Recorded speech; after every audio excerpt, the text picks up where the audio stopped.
Is mis se tear an Uáile tá cúnaí arm ar a tuairína go amara. Rugu agus tugaí man seo ach níor thosa me láirt gailge I gceir go dtí thosa man scoilbheag. Níor am mór an compórtach leis a gailge ná ríre.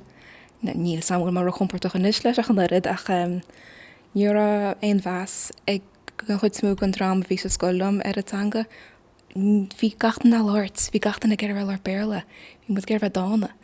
Ach nuair a chuma go dtí an oldschool sin a hiicme cecha specialtas tá sé bhfuil mu ná an tanga láirt, mar bhí go leor daoine sa scoilm a bhí ná na láirt san oldschool níor se sin an.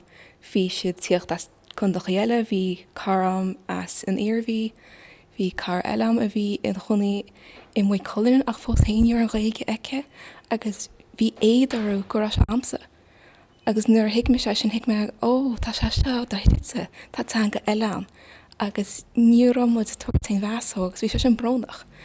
Nis tá gur bheith scríbing gailge tá me gaibriúir sin fós tá chud gramad I uhaasach ach tá mu a gaibriúir ní chéile agus leúna é bé me ná a bheith níos comportí leis agus tásún an go méid go leor daoine eile ná bheith chu comport céanna leis.